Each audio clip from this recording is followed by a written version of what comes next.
Hi friends, मैं पूजा Jaiswal actress आप सभी भोजपुरी समाज को प्रणाम करती हूँ। हमारे बीच एक नया चैनल आया जिसका नाम है तमन्ना भोजपुरी म्यूजिक चैनल। तो आप सभी लोग उसका वीडियो देखिए और कमेंट्स बॉक्स में ये बताइए कि कैसा लगा आप सभी को, और लाइक कीजिए, शेयर कीजिए और ज़्यादा से ज़्यादा सब्सक्राइब कीजिए। Thank you.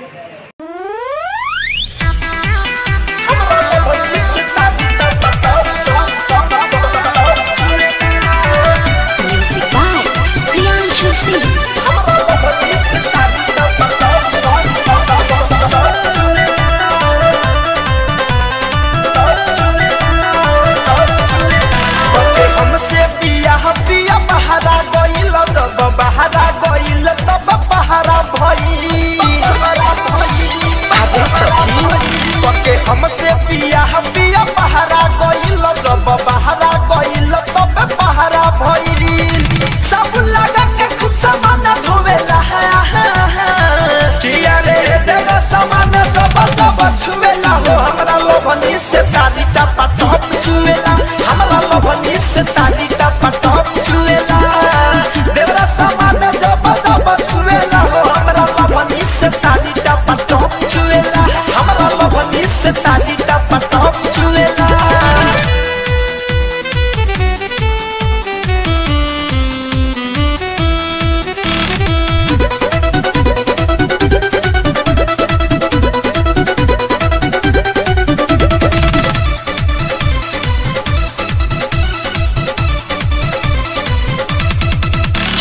बहावे कमीना मुश्किल पहले बजीना कह देला तंगे हमारा के रोजीना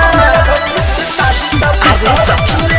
हाँ बहावे कमीना मुश्किल पहले बजीना कह देला तंगे हमारा के रोजीना देखी रहो ना हम तो न मुवेला किया रे देवे समान जब जब छुवेला हो हमरा लोभनी से ताली टपा टप छुवेला हमरा लोभनी से ताली टपा टप छुवेला देवरा सामान जब जब छुवेला हो हमरा लोभनी से ताली टपा टप छुवेला हमरा लोभनी से ताली टपा टप छुवेला।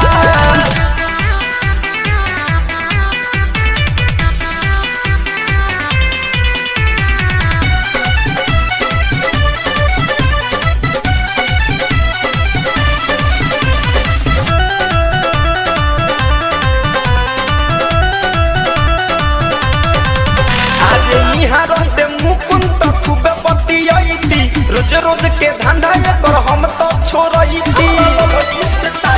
अरे नहीं मानेगा यहाँ रहते प्रियम सुता खूब बतियाती रोज रोज के धंधा ये कर हम तो छोड़ती मकर धनंजय खूब फील हुएला किया रे देगा सामान जब जब छुवेला हो हमरा लोभनी से ताली टपा टप छुवेला हमरा लोभनी से ताली टपा टप छुवेला देवरा सामान जब जब छुवेला हो हमरा लोभनी से ताली टपा टप छुवेला हमरा लोभनी से ताली टपा टप छुवेला